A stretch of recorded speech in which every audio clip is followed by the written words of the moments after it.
In this video, I'll be breaking down 6 reasons why schools don't prepare students for the real world and why success in school isn't a reliable indicator for success in life. Perhaps more importantly, this video will highlight that students who struggle in school or find it difficult to engage aren't sentenced to a lifetime of failure and mediocrity. You will often hear stories about people who didn't do well in school but ended up succeeding in business. Richard Branson is a common example that's used. He had dyslexia, and this contributed to his struggles with school and dislike for it. Eventually, he dropped out at 15 before going on to create a multi-billion-dollar business empire. There are lots of examples like this, and this video is about showing the reasons why schools don't prepare students for the real world, and perhaps pointing out some things that they can do differently. A fear of failure.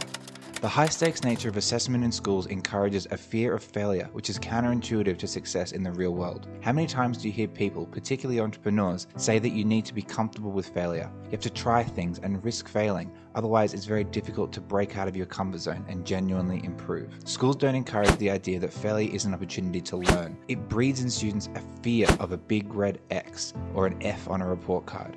Schools focus on a comparison to others. Schools rank students based on their performance on a scale in relation to their peers.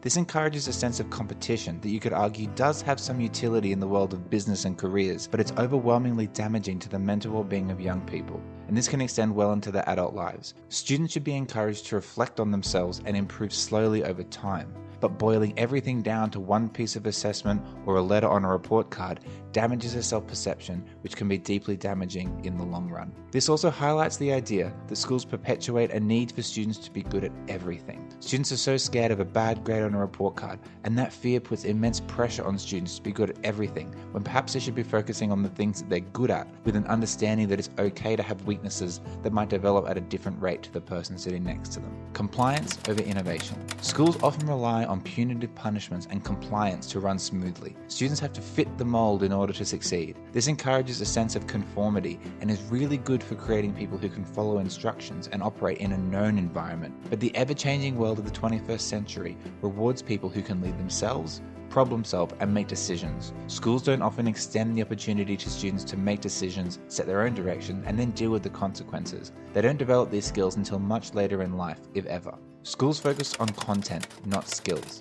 While schools can develop and assess a wide range of competencies and capabilities, at its core, schools and curriculums are built upon the acquisition of knowledge as the primary measure. Skills are secondary and are rarely taught in a meaningful way. There usually isn't enough time. If a teacher has to choose between ensuring their students have an understanding of the content or, say, spending time teaching and allowing students to develop their collaboration skills, most teachers will make sure their students know the content. There are a range of skills which are necessary for a successful life, and these will be slightly different for everybody, but the reality is that these things are given very little attention at school. Success in schools is dependent on a narrow range of abilities, and while students will definitely leave schools having developed a range of things, ultimately, it only takes a narrow set of skills in order to be successful. If a student is able to memorize and regurgitate information, whether this be knowledge on a test or a structure for presenting information in an essay, generally, they're going to be able to do well in education. But in reality, this is a very narrow and low-use skill. Students who do well in school might have a high fluency of the concepts that they study, and that will allow them to do well in assessment, but this is often temporary knowledge that doesn't stick around for very long,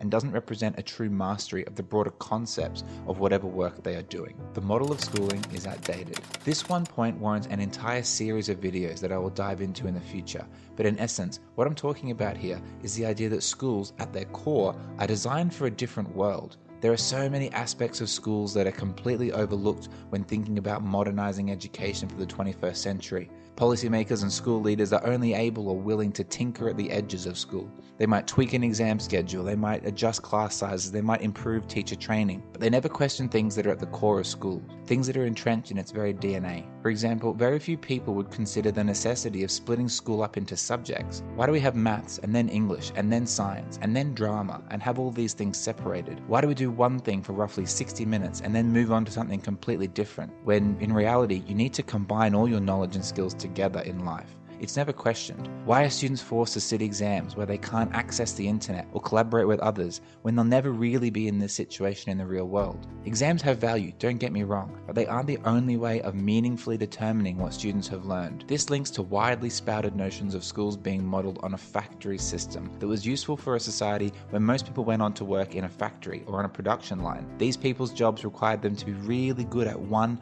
often simple and repeatable thing. But this model isn't fit for purpose in the dynamic and evolving world of the 21st century. So that's my list of reasons why success in schools isn't an accurate indicator for success in life. Ultimately, schools provide lots of opportunities for students. I'm just pointing out that these things are usually secondary. I think this is why it's so important for students to be really invested in their education, to participate in extracurricular activities and have interests outside of school that will help them to grow. It's important also to mention that these things don't apply to all schools or to all teachers. They're just general trends that are embedded in education systems around the world. There are schools and teachers everywhere who are challenging these ideas and changing education for the future. The more these ideas get out there, the more students, parents, educators, and policymakers hear them, the faster the education revolution will be. So please like this video and share it with anyone you think would enjoy or benefit from hearing these ideas. If you have anything you think that I've missed, I'd love for you to leave a comment below, and if you'd like to see more content like this, please consider subscribing to my channel. Also, if you like this video, you could watch my other video here